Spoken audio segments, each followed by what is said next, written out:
They called Julian Thorne the man who couldn't lose. He had the billion-dollar hedge fund, the penthouse on Park Avenue, and the silent trophy wife who stood perfectly still in his shadow. But everyone missed the most dangerous thing in the room. Her silence wasn't submission. It was preparation. At 9:00 p.m., she walked out of the darker corner of the Diamond Gala. By 9:00 a.m., Julian didn't just lose his wife, he lost his fortune, his reputation, and his freedom. This is the story of the most brutal, calculated revenge in New York history. Watch until the end to see how the perfect crime was legal. The flashbulbs outside the Pierre Hotel were blinding, popping in a rhythmic, aggressive staccato that Julian Thorne lived for. He stepped out of the black Maybach, buttoning his bespoke Tom Ford tuxedo jacket with one hand, while the other gripped the slender, trembling wrist of his wife Elena. "Smile!" Julian hissed through his teeth, barely moving his lips. "And for God's sake, stand up straight! You look like a frightened deer.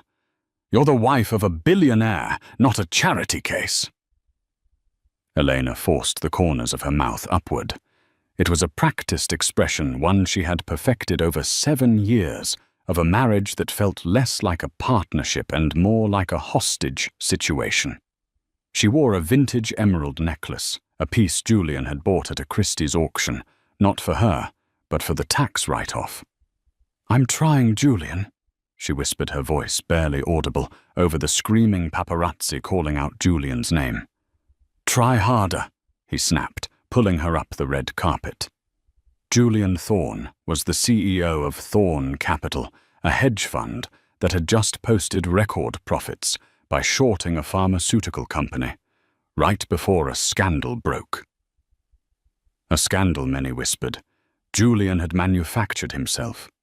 He was 45, handsome in a predatory way, and utterly convinced of his own invincibility. Inside the ballroom, the air smelled of expensive perfume and old money. The elite of New York society were circling each other. Julian immediately dropped Elena's hand to greet Senator Maxwell, a man whose re-election campaign Julian was heavily funding. "Senator, good to see you." Julian boomed, his charm turning on like a light switch. Elena took a step back, fading into the background. This was her role, the silent ornament. She watched as a tall, striking woman in a daring red dress approached the circle. It was Sophia Laurent, Julian's chief financial officer, and as everyone in the room, except perhaps Elena, seemed to know his mistress. "Julian," Sophia purred, placing a hand on his arm that lingered a second too long. "The Asian markets are opening soon. We should check the numbers later." Julian smirked, his eyes undressing her. "Of course. Business never sleeps." Elena felt a cold, hard knot in her stomach, but her face remained impassive. She caught the eye of a waiter and took a glass of champagne, gripping the stem so hard her knuckles turned white. She watched them. The way Julian leaned in, the way Sophia laughed at a joke that wasn't funny. They thought she was stupid. They thought she was just the poor librarian Julian had plucked from obscurity, a pretty thing with no claws. They were wrong. At 9:30 p.m., the gala was in full swing. Julian was holding court near the orchestra, laughing loudly with a group of investors. Elena approached him. "Julian." He turned, annoyed. "What is it, Elena?" "I'm busy." "I have a migraine," she said softly, touching her temple.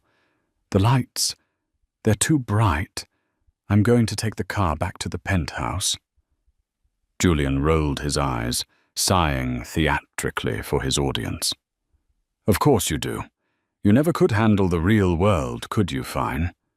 Go. Send the driver back for me. I'll be late." "Okay," she said. She looked at him. Really looked at him for a long second. It was a look devoid of love, hate, or fear. It was just empty. "Goodbye, Julian." Yeah, goodbye." He waved her off, turning back to Sophia. Elena turned and walked away.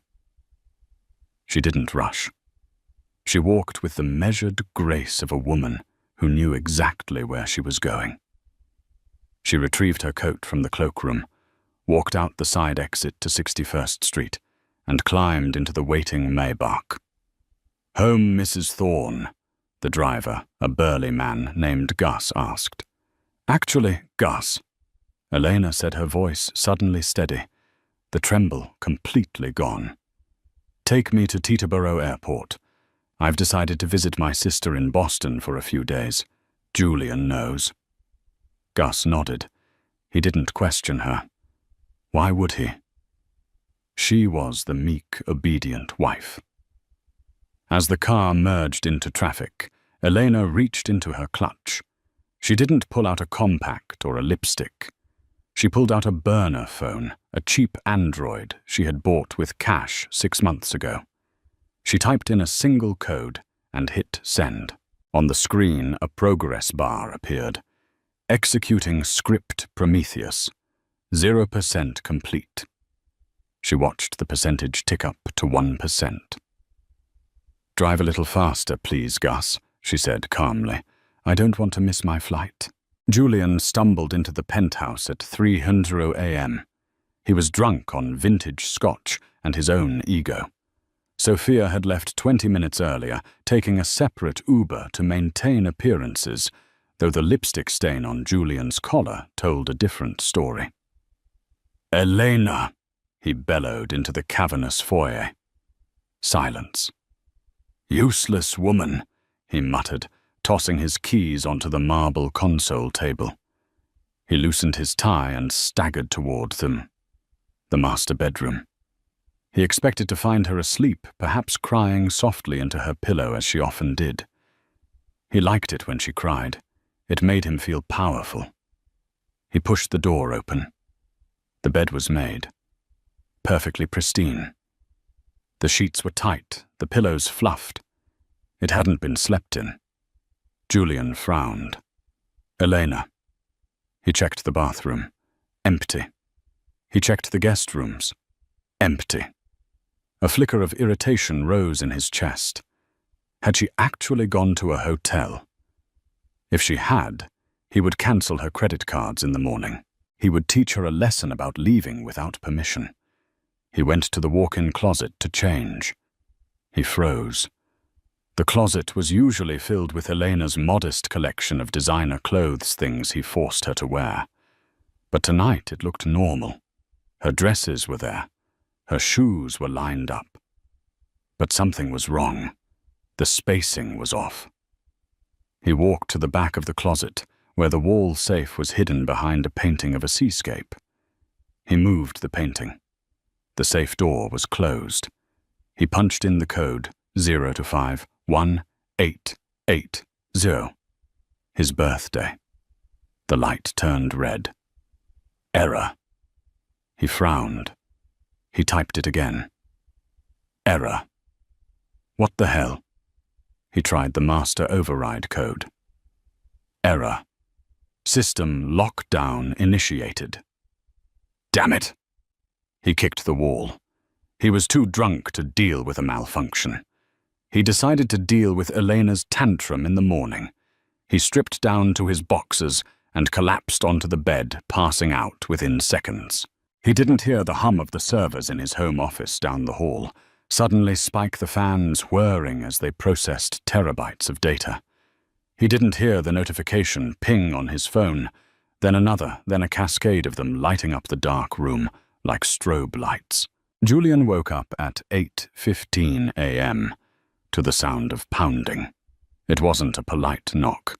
It was a heavy, authoritative thudding against the front door of the penthouse. He groaned, his head throbbing. "Gus, get to the door!" he yelled. No answer.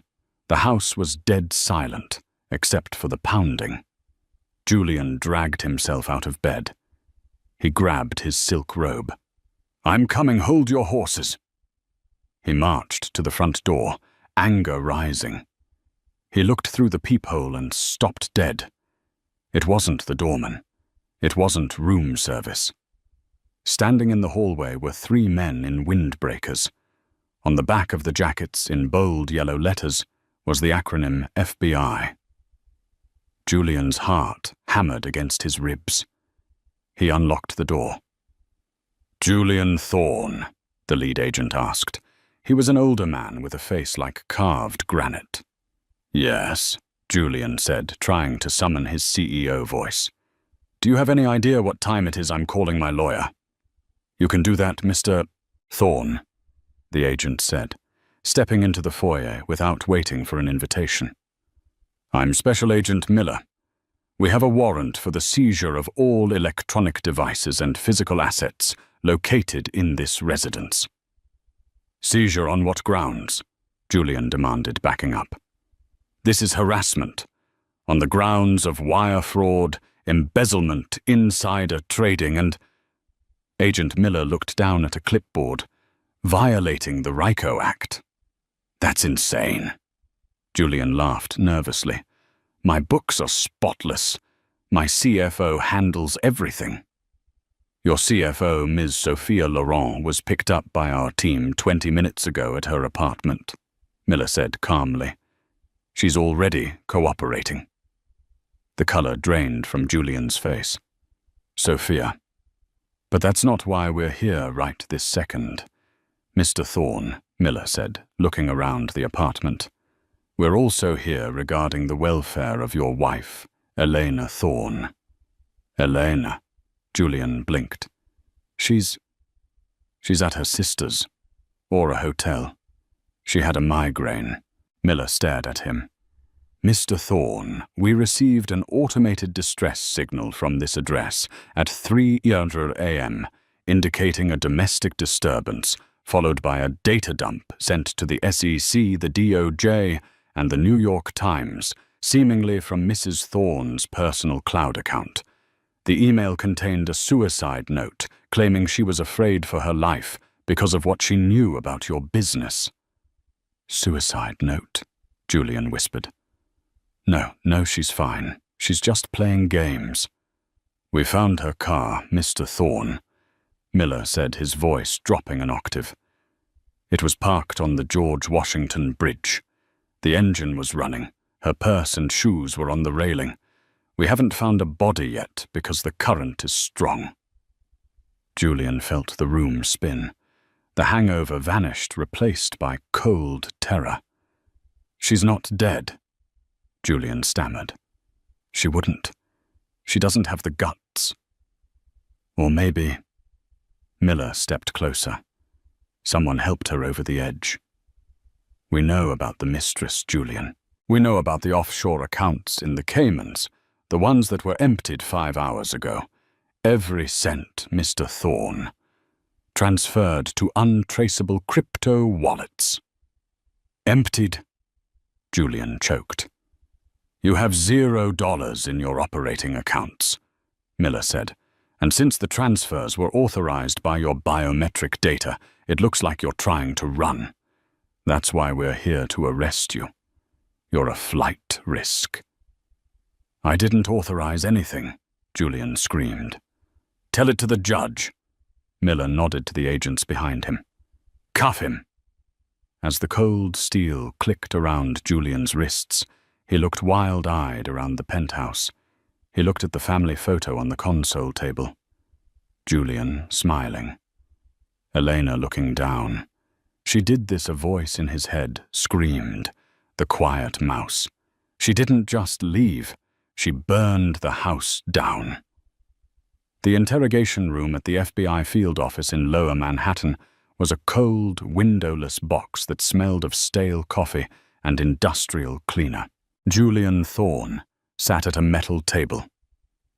His tuxedo shirt unbuttoned at the collar, the expensive fabric now wrinkled and stained with sweat. For 6 hours he had been demanding his lawyer, Marcus Sterling, a man who charged $1,500 an hour and had kept Julian out of jail twice before. But when Marcus finally arrived, he didn't look like the shark Julian remembered. He looked pale.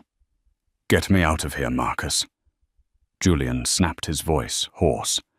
"This is a misunderstanding. Elena is having a breakdown. I did not kill her, and I certainly didn't steal my own money." Marcus sat down, placing his leather briefcase on the table with a heavy thud. He didn't open it. He just looked at Julian with a mixture of pity and disgust. "Julian," Marcus said quietly, "you need to listen to me very carefully. The situation has evolved." "Evolved how? Did they find her?" "No," Marcus said. "They found her diary." Julian scoffed. "Elena didn't keep a diary. She barely had a thought in her head that I didn't put there." Marcus slid a tablet across the table. "She kept a digital audio journal, Julian, uploaded to a cloud server that was set to auto-release to the district attorney in the event of her death or disappearance. It's been leaking to the press for the last hour. CNN is playing excerpts." Julian stared at the tablet. He pressed play on the file marked Entry 104.P3. Elena's voice filled the small room. It wasn't the meek whisper he was used to. It was trembling, terrified. "October 14th. He hit me again tonight. Not the face, he never hits the face because of the galas. He hit me in the ribs. He told me that if I ever tried to leave, he'd bury me under the foundation of the New Hamptons house. He said he has friends in the police. He said nobody would miss a librarian from Ohio. I'm so scared. I think he's moving money around. I saw him with Sophia. They were talking about liquidating assets and starting fresh.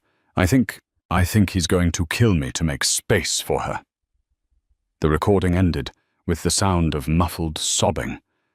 Julian's mouth hung open. "That's a lie. I never hit her. I mean, I grabbed her arm sometimes, sure, but I never broke her ribs. And bury her, that's movie villain garbage." "It doesn't matter, Julian," Marcus said, loosening his tie. "Because the forensic accountants found the transfers. Billions of dollars moved from your accounts into shell companies that look like they belong to you and then vanished into the dark web. The IP addresses used to authorize the transfers, they trace back to your personal laptop, logged in with your retina scan at 2:45 a.m. last night." "I was asleep," Julian roared. "And can you prove that?" Marcus shot back. "Your wife is missing, presumed dead. She left a note saying you were going to kill her.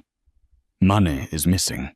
Your mistress has admitted to the affair and told the feds you were planning to divorce Elena, but didn't want to split the fortune. The narrative is set, Julian. To the world, you're not a billionaire genius anymore. You're the Bluebeard of Wall Street. You murdered your wife to run away with your mistress and your money." "Sophia." Julian's eyes narrowed. "Sophia can vouch for me. She knows I didn't move that money." Marcus sighed, rubbing his temples. "Sophia Laurent signed a plea deal 20 minutes ago. She's claiming you coerced her into the fraud. She's throwing you to the wolves to save herself from a 20-year sentence. She told them about the insider trading the falsified reports, everything. She gave them the smoking gun emails." Julian felt the blood leave his extremities. "What emails?" "Emails from your account to her detailing the illegal shorts. Emails you sent last week." "I didn't send any emails," Julian screamed, slamming his fist on the table. "They came from your device Julian sent during hours you claim you were working late." Marcus stood up. "I can't represent you on this. The conflict of interest is too high, and frankly, the firm is dropping you. Your assets are frozen. You can't pay me. Good luck with the public defender." Marcus walked out. Julian sat alone in the silence. The weight of it crushed him. He wasn't fighting a legal battle anymore. He was fighting a ghost. Eleanor had constructed a reality that was more convincing than the truth. The arraignment the next morning was a circus. The courthouse steps were swarmed with protesters holding signs that read, "Justice for Eleanor," and "Eat the rich." When Julian was led into the courtroom in an orange jumpsuit, shackles around his ankles, the gallery erupted in hisses. He scanned the room, looking for a friendly face. There was none. His board of directors, his friends, the politicians he had bribed, they were all gone. The prosecutor, a sharp-eyed woman named District Attorney Vance, didn't hold back. "Your Honor," Vance boomed, pointing a finger at Julian. "This man is a flight risk of the highest order. He has successfully hidden over $2 billion of stolen funds. He is the prime suspect in the disappearance and likely homicide of his wife. We request that bail be denied." Julian's public defender, a harried man named Mr. Klein, who smelled of cigarettes, stood up weakly. "Your Honor, the evidence is circumstantial. No body has been found." The judge, a stern man named Justice Halloway, a man Julian had once insulted at a golf tournament, peered over his glasses. "Mr. Thorne, given the massive financial resources you have apparently squirreled away and the grave nature of the threats recorded by the victim, I am remanding you to Rikers Island pending trial. Bail is denied." The gavel banged. It sounded like a gunshot. As the bailiffs dragged Julian away, he looked at the press gallery. A camera zoomed in on his face. He didn't look arrogant anymore. He looked like a trapped animal. And in a small, nondescript motel room 300 miles away, a woman watched the live stream on a burner tablet. She took a sip of cheap coffee, her eyes cold and dry. She whispered one word at the screen. "Karma." Rikers Island was a far cry from the penthouse at the Pierre. Julian was placed in protective custody, which meant solitary confinement, ostensibly for his own safety. But in reality, it was just another form of torture. For 3 days, Julian paced the 6x8 cell. He had no phone, no internet, no contact with the outside world, except for Mr. Klein, who brought only bad news. "They found blood in the trunk of the Maybach," Klein told him on the 4th day. "What?" Julian gripped the plexiglass divider. "That's impossible. I didn't touch her." "It's a match for Elena's DNA," Klein said, looking at his notes. "Just a few drops under the spare tire mat. The prosecution is theorizing you knocked her out. Put her in the trunk, drove her to the bridge, and tossed her over." "I didn't drive the car," Julian yelled. "Gus drove the car." "Gus is gone, Julian," Klein said. "The driver. He vanished the same night Elena did. The police think you paid him off to help you and then he skipped town. Or maybe you killed him too." Julian slumped back in his chair. It was perfect. It was too perfect. He closed his eyes and tried to think. He needed to think like the shark he used to be. How did she do it? Flashback 6 months ago. The memory hit him. It was a Tuesday. Julian had been working late in his home office. Elena had come in with a tray of tea. "Get out," he had snapped. "I'm entering the passkeys for the Cayman accounts. If I lose focus, I have to start over." "I'm sorry, Julian," she had said, bowing her head. She placed the tray on the edge of the desk. "I just wanted to make sure you were hydrated." She had lingered. Just for a moment. She had been wearing that stupid, clunky smartwatch he hated. The one she said she used to count her steps because she was trying to lose weight for him. He remembered now. As she set the tray down, her wrist had hovered over his keyboard. The watch. It wasn't a fitness tracker. Julian's eyes snapped open in the prison cell. She recorded the keystrokes. But that wasn't enough. The biometric scan, the retina scanner on his laptop. How did she bypass that? He thought back to the migraines. 2 months ago. He had woken up in the middle of the night. Elena was looming over him. "What are you doing?" he had mumbled, groggy from the sleeping pills he took. "Shh," she had whispered, holding her phone up. "There was a mosquito on your face. I didn't want it to bite you." The flash had gone off. He had brushed it off as her being weird. But she hadn't been taking a picture of a mosquito. She had been taking a high-resolution scan of his iris while his eyes were open in the semi-conscious state. Or perhaps she had used a specialized app. No, that was too sci-fi. Think simpler. The IID on his laptop. It had a backup, a fail-safe. If the scanner failed 3 times, it required a master password and a physical security key, a YubiKey he kept on his keychain. His keychain. The night of the gala. He had thrown his keys on the marble table. He had been drunk. He had passed out. She hadn't just left. She had come back. No, the doorman would have seen her, unless she never left the building. Julian's mind raced. The timeline. 9:30 p.m. Elena leaves the gala. 10:15 p.m. She arrives at the penthouse, allegedly, to pack. 3:00 a.m. Julian arrives home. There was a 5-hour gap. She didn't run away immediately. She went to the apartment. She waited for him to come home drunk. She waited for him to pass out. She used his physical thumbprint while he was unconscious to unlock the phone. She took the physical security key from his keychain.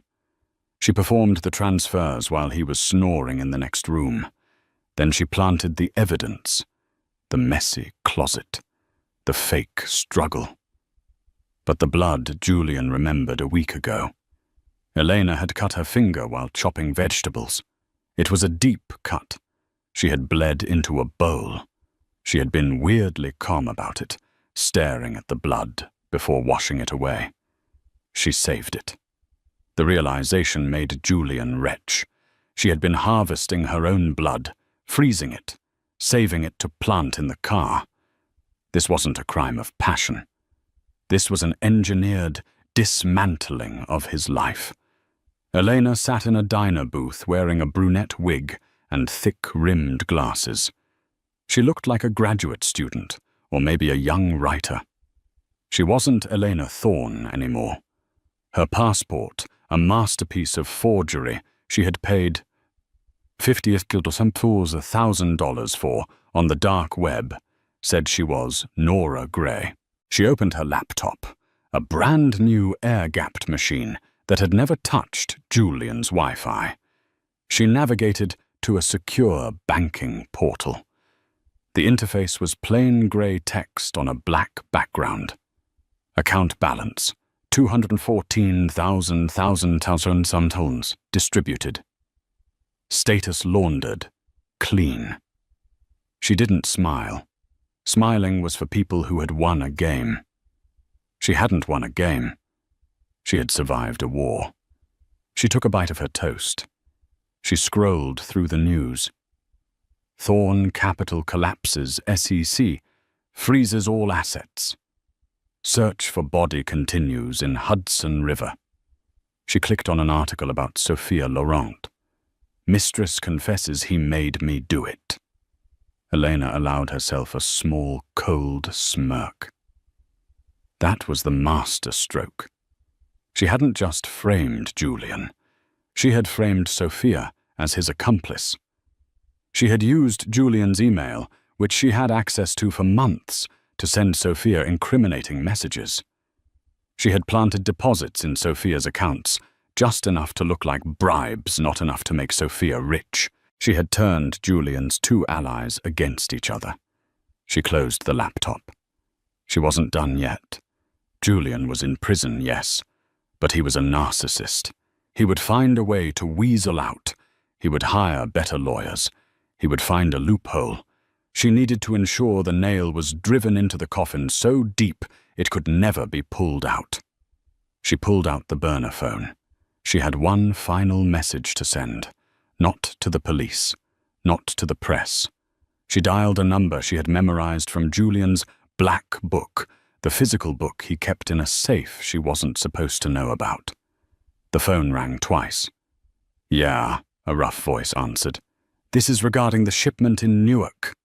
Elena said, her voice dropping to a mimicry of Sophia's sultry tone.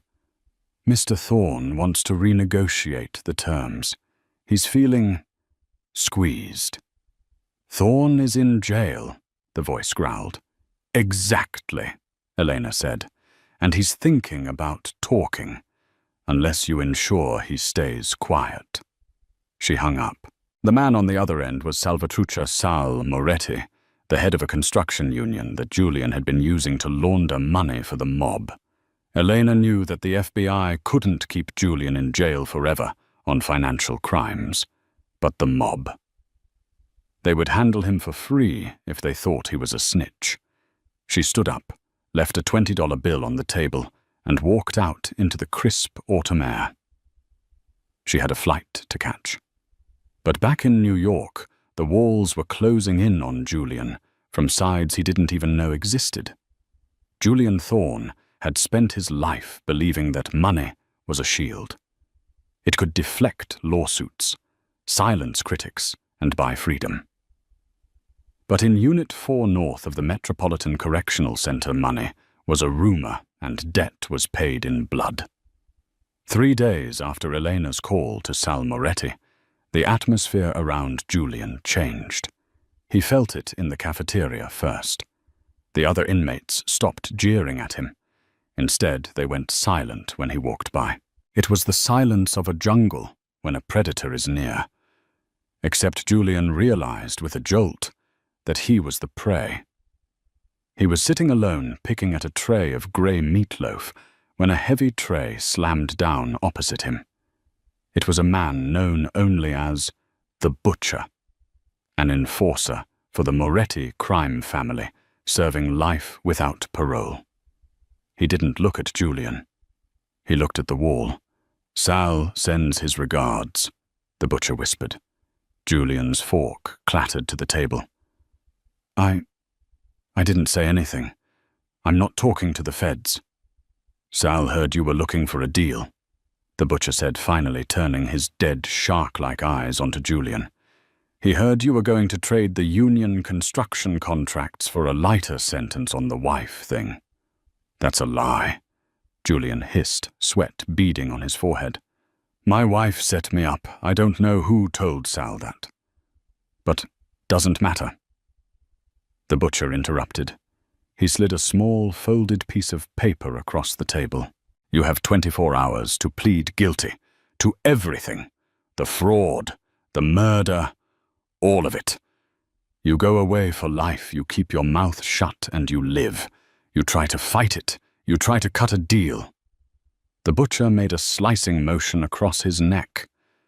"Enjoy your lunch, Mr. Thorne." Julian stared at the paper. It was a picture of his elderly mother in her nursing home in Florida. Taken yesterday. The blood drained from Julian's face. Elena didn't just freeze his assets. She had weaponized his criminal associates against him. She knew he had no way to contact Sal to explain. She knew Sal was paranoid.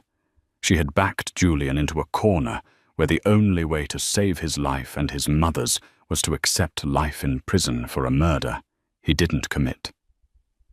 That afternoon, Julian met with his public defender, Mr. Klein. "I want to take the plea," Julian said, his voice trembling. Klein looked shocked. "Julian, are you sure the evidence on the murder is circumstantial?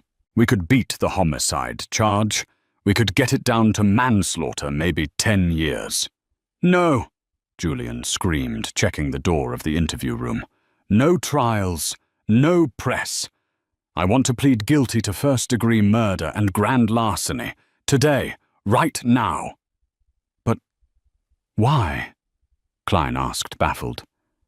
Because I want to live, Julian whispered, putting his head in his hands. The irony tasted like ash in his mouth. He was a billionaire genius who could predict market crashes, yet he had been checkmated by a woman whose favorite hobby was knitting. He was going to prison for killing a woman who was currently breathing free air just to stop a mobster from killing him for a snitch he hadn't committed. It was the perfect trap. The morning of the sentencing, the sky over Manhattan was a bruised purple, heavy with a coming storm that refused to break. Inside the federal district court, the air was recycled and stale, carrying the faint metallic scent of floor wax and nervous sweat. Julian Thorne sat at the defendant's table, his hands folded on the polished mahogany. To the casual observer, he looked defeated, a man crushed by the weight of his crimes. His shoulders were slumped. His expensive suit hung loosely on a frame that had lost 15 pounds in 3 weeks of solitary confinement. But internally, Julian's mind was racing with the frantic, calculated energy of a rat navigating a maze. He wasn't defeated. He was surviving. He glanced at the gallery behind him. It was packed. Reporters, former employees, curious onlookers, they were all there to see the king of Wall Street fall. But Julian was looking for only one face. The butcher. He found him in the back row. The mob enforcer was wearing a cheap suit that strained at the shoulders, looking out of place among the legal clerks and journalists. The butcher caught Julian's eye and gave a nearly imperceptible nod. It was a confirmation. "Take the fall. Keep your mouth shut about the union money laundering, and you live." Julian exhaled a breath he didn't realize he'd been holding. He had made the deal. He would plead guilty to the murder of Eleanor Thorne. He would confess to a crime he didn't commit to save himself from a death sentence on the streets. It was the hardest trade he had ever made. But Julian Thorne was a survivor. He would go to a minimum security federal camp, keep his head down, and maybe, just maybe, in 20 years, he could appeal on grounds of ineffective counsel. "All rise!" the bailiff bellowed, his voice echoing off the high, coffered ceilings. The Honorable Justice Halloway swept into the room, his black robes billowing like storm clouds. Halloway was a hanging judge, a man who despised white-collar criminals. He took his seat and peered over his wire-rimmed glasses, his gaze landing on Julian like a physical weight. "Mr. Thorne," Halloway said, his voice dry and scratching like sandpaper, "we are here for sentencing.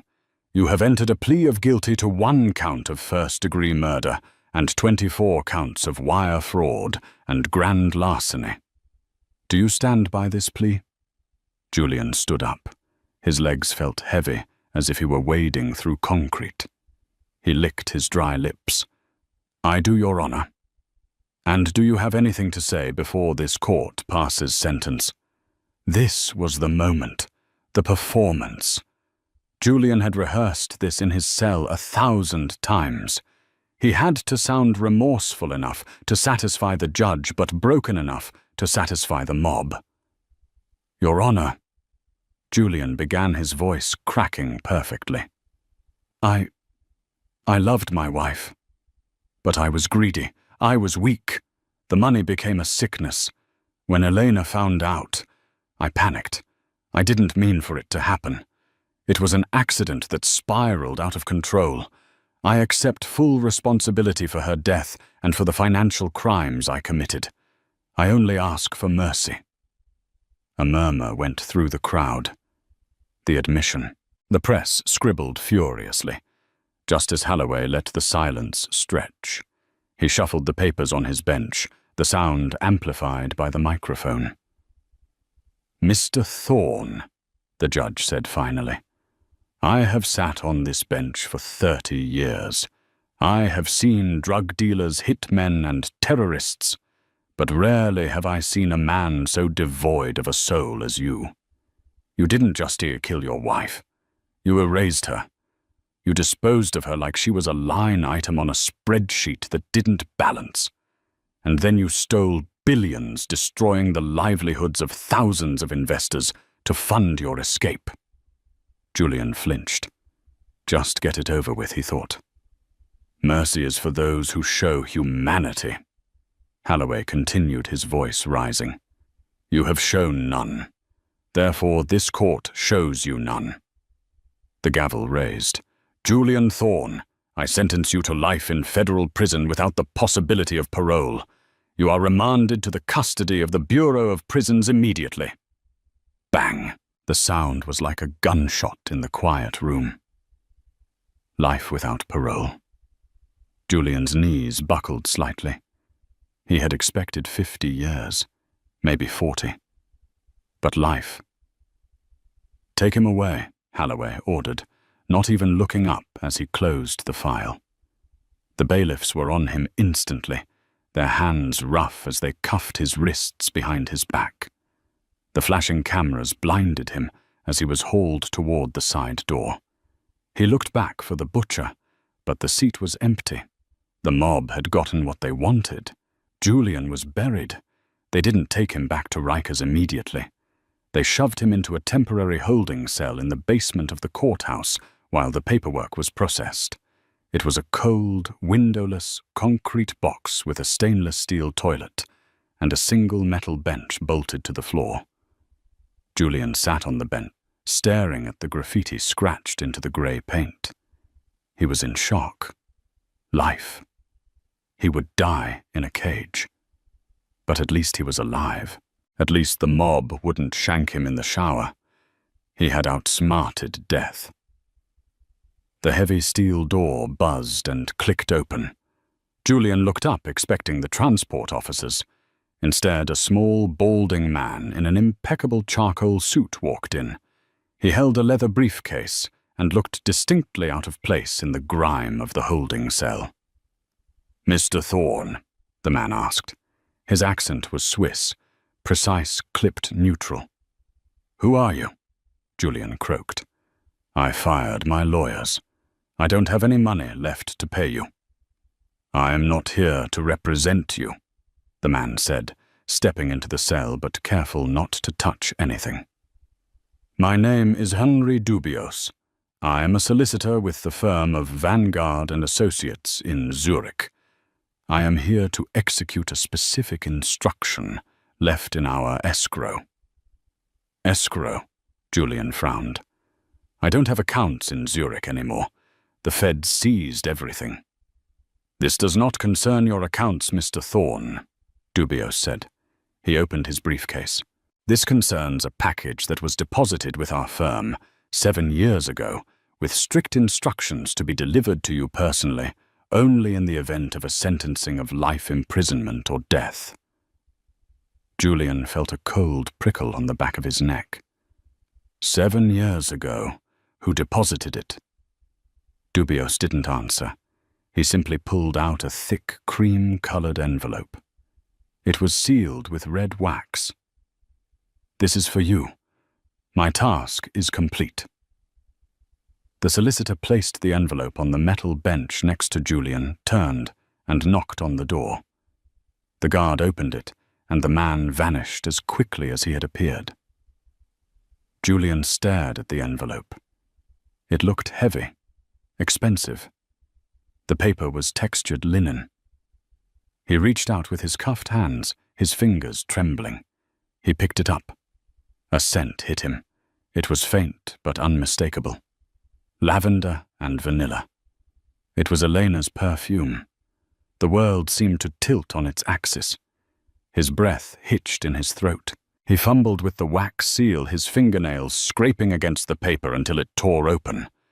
Inside there were 2 things, a photograph and a handwritten letter. He looked at the photograph first. It was a high-resolution print. It showed a toddler, a little boy, maybe 2 years old, sitting on a lush green lawn, laughing as he reached for a bubble floating in the air. The boy had dark curls and bright, intelligent eyes. Julian turned the photo over. On the back, in Elena's neat cursive handwriting, was a date, August 2024. He frowned. He didn't know this child. Why was she sending him baby pictures? He unfolded the letter. The pages were covered in dense, elegant script. He began to read. My dearest Julian, if you are reading this, then you have lost. You are sitting in a cage, likely confused, likely terrified, and wondering how the quiet, mousy librarian you married managed to destroy the great Julian Thorne. You always told me that in business you have to know the history of the asset.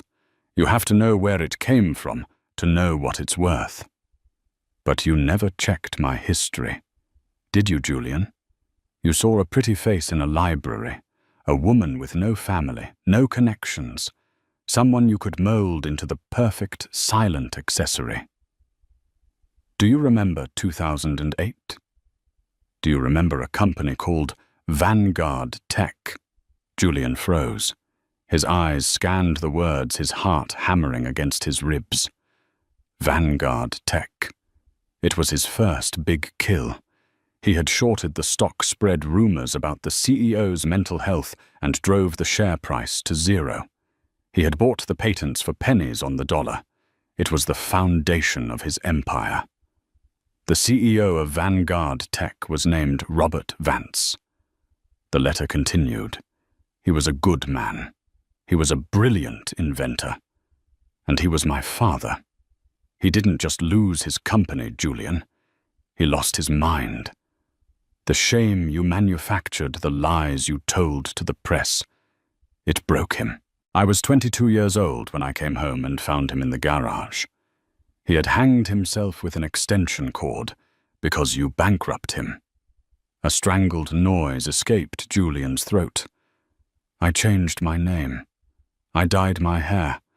I created a backstory about being an orphan from Ohio. I spent 2 years studying you. I learned your schedule, your tastes, your weaknesses. I knew you liked women who were submissive women you could control. So I became her. I became Elena. I didn't marry you for love. I married you for a debt of blood. Julian's hands were shaking so violently, the paper rattled. The mouse. The woman who was afraid of thunder. The woman who asked permission to buy a dress. It was all a lie. Every second of their 7-year marriage was a performance. She had been sleeping next to the enemy, every night waiting. I waited 7 years, Julian. 7 years of listening to you brag, listening to you belittle me. I waited for you to get sloppy. And when you brought Sophia into the picture, when you started getting greedy with the offshore accounts, I knew it was time to harvest. And the money. You're probably wondering where the $2.4 billion is. You think I'm sitting on a beach somewhere with your fortune. I'm not a thief, Julian. I'm an executor of an estate. The money has been donated. All of it. I set up a specialized algorithm that distributed the funds into thousands of micropayments to the pension funds of the 3 companies you destroyed: Vanguard Tech, Horizon Medical, and Blue Steel Industries. You didn't steal that money, Julian. You gave it back. You are the most generous philanthropist in history. Thank you. Julian felt bile rise in his throat. The money was gone. Not hidden, gone. He couldn't trade it. He couldn't use it. And finally, look at the photo again. Julian looked down at the laughing boy. That is not your son. That is my nephew.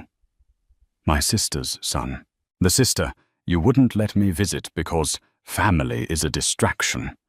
He is growing up in a world where he will never have to worry about money thanks to the college fund I established in your name. You are right about one thing, though. Elena Thorne is dead. She died the moment I walked out of that gala. The woman who remains is free. I have left you nothing, Julian. No money, no reputation, no freedom. And the worst part. You put yourself here. I didn't kill you. I just handed you the rope, and you, in your arrogance, tied the noose yourself. Enjoy the silence. You bought it. E. Julian dropped the letter. It fluttered to the dirty concrete floor, landing face up. The rope. The realization crashed into him like a tidal wave. She knew he would plead guilty. She knew he would be too afraid of the mob to fight the charges. She had calculated his cowardice just like he used to calculate stock trends. He wasn't a victim of bad luck. He wasn't a victim of the system. He was a victim of a 7-year-long con artist who had hated him with a precision that bordered on art. A sound started low in his chest. A laugh. But it wasn't a happy sound. It was a jagged, broken thing. She... Julian gasped, his eyes big and unseeing. She donated it. The laugh turned into a sob. Then a scream. Julian Thorne, the billionaire, the genius, the predator, threw himself against the steel bars of the holding cell. He screamed until his voice gave out. He screamed until the guards came running, batons drawn, shouting for him to get back. But Julian didn't hear them. All he could hear was the phantom sound of a woman's soft, submissive voice whispering in his ear from 1,000 miles away. Smile, Julian. You're on camera. He slid down the wall, curling into a ball on the cold floor, the letter lying just out of reach. The gilded cage had shut, and for the first time he realized he wasn't the master of the house. He was just the pet that had been put down. 5 years later. The sun over the Amalfi Coast didn't just shine. It felt like a physical weight, a warm blanket of gold that settled over the terraced cliffs and the sparkling expanse of the Tyrrhenian Sea.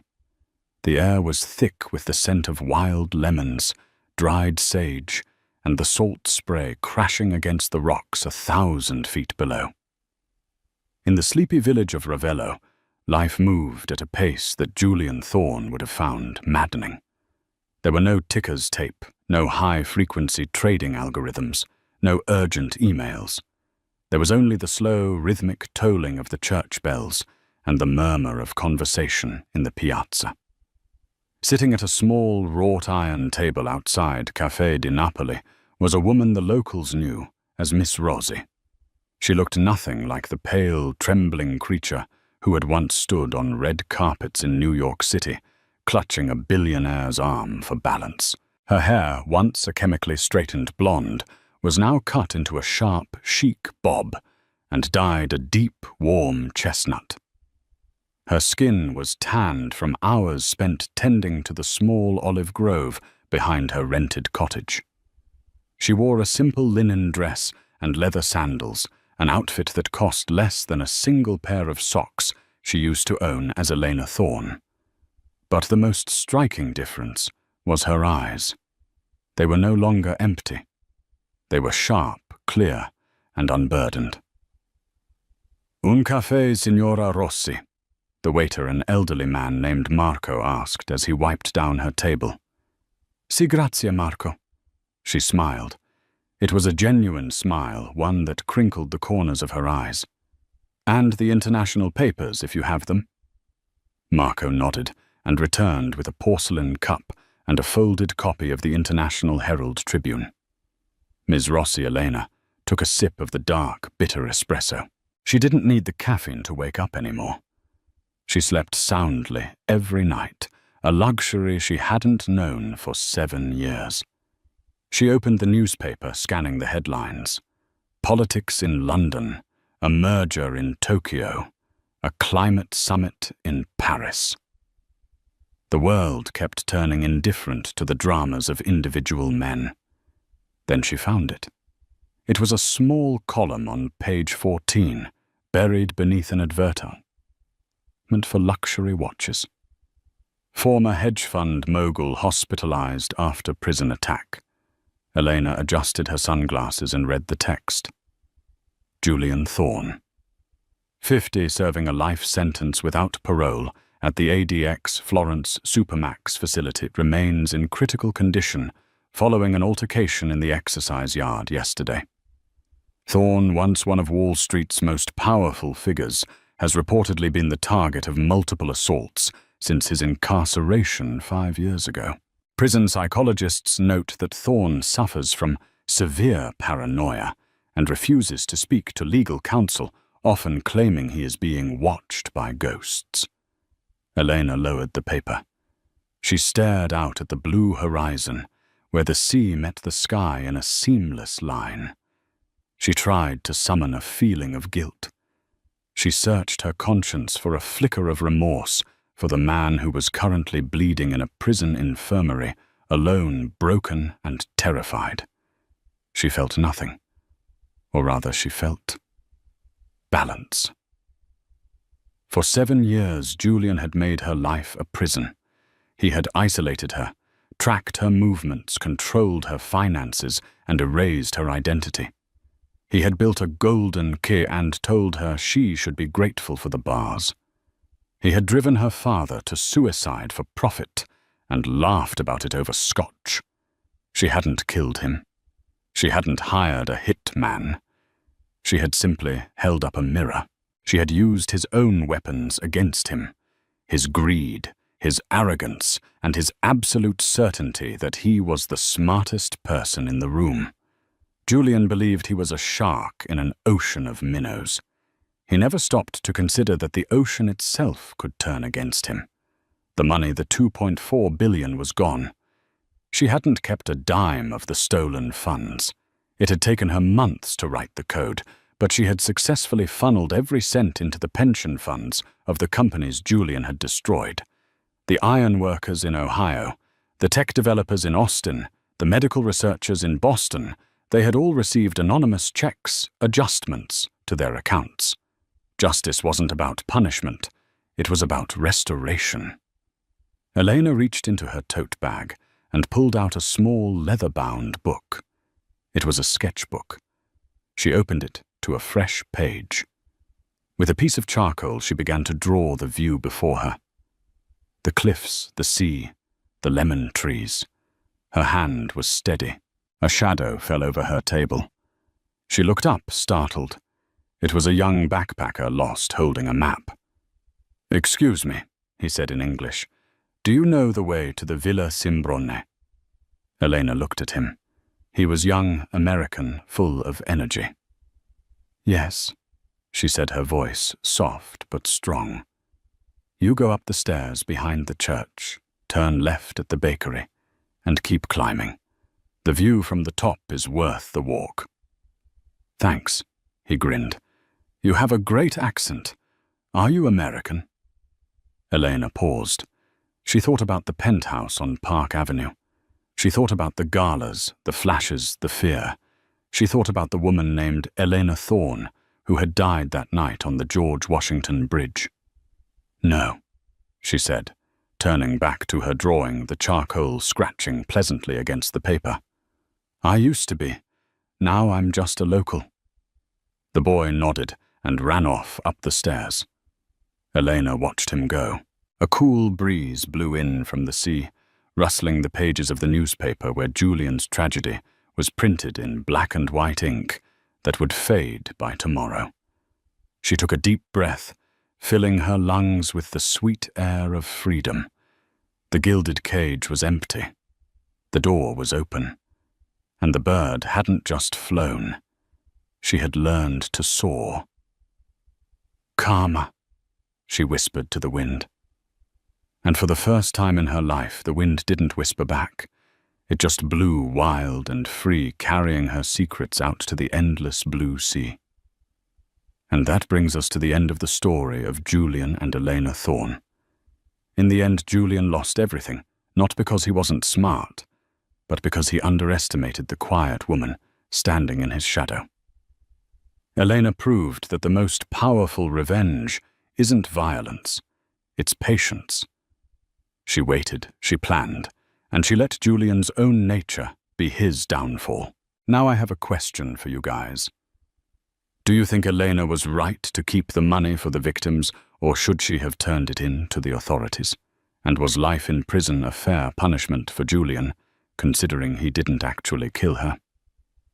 Let me know your thoughts in the comments below. I love reading your theories. If you enjoyed this roller coaster of a story, please hit that like button, share this video with a friend who loves drama, and don't forget to subscribe and ring the bell so you never miss a new story. Thanks for watching, and I'll see you in the next one.